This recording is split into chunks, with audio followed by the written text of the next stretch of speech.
అసదుద్దీన్ ఓవైసీ ప్రమాణ స్వీకారంలో జై పాలస్తీన్ అనటం దేశానికి దౌర్భాగ్యమని Hyderabad BJP contested MP Madhavi Latha అన్నారు. అసదుద్దీన్ ఓవైసీ హమాస్కు చెందినవాడని అనుమానం వ్యక్తం చేశారు. ఎన్ఎస్జీ కేసు నమోదు చేసి విచారించాలని డిమాండ్ చేశారు. ఇలాంటి వాళ్ల చేతుల్లో దేశం రాష్ట్రం సురక్షితంగా ఉండదని అభిప్రాయం వ్యక్తం చేశారు.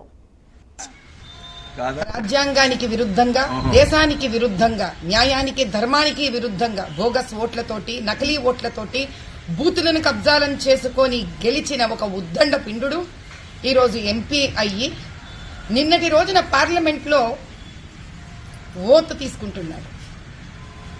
ఆ సమయంలో జై బోలో భారత్ మాతాకి అనవలసిన ఆ వ్యక్తి నోటి నుంచి జై పాలస్తీన్ అనే మాట వినిపించడం మరి దేశానికే దౌర్భాగ్యం. ఇది అటువంటి వాళ్ళని పోషిస్తున్నందుకు మనం మళ్లీ మనను ప్రశ్నించుకోవాలా అనే సందిగ్ధంలో ఈరోజు భారతదేశమంతా ఉంది.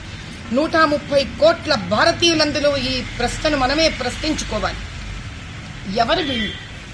రజాకార్లమంటూ రజాకార్ల ఉద్యమంలో నుంచి వారిని చంపి ఆ రక్తం నుంచి బయటికి వెలువడిన ఎంఐఎం పార్టీని తన సొంతం చేసుకుని కైవసం చేసుకుని గత 40 నుంచి 50 ఏళ్ల నుంచి పరివారమంతా ఇక్కడ పరిపాలన చేస్తోంది తెలంగాణ రాష్ట్రంలో. ఇక్కడ రాజ్యంలో గెలిచిన వాళ్లు కూడా ఇక్కడ ఏ పార్టీ ఆధిపత్యంలో వస్తుందో వీళ్లకే సపోర్ట్ చేయడం, మద్దతు ఇవ్వడం ఒక ఆనవాయితీ అయిపోయింది.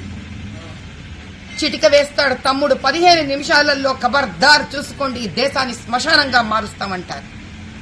మరొక్కసారి అన్న అంటాడు, నేను ఆపాను కాబట్టి ఆగుతున్నాడు, లేకపోతే ఏం చేస్తాడో చూసుకోండి. ఏం చేస్తారు వీళ్ళు? ఏం చెయ్యాలని నిర్ణయించుకున్నారు వీళ్ళు? ఎవరికి చూపిస్తున్నారు వీళ్ళు తమ విశ్వాసాన్ని? భారతదేశానికి విరుద్ధంగా జై పాలస్తీన్ అన్నప్పుడు ఏంటి వీళ్ళ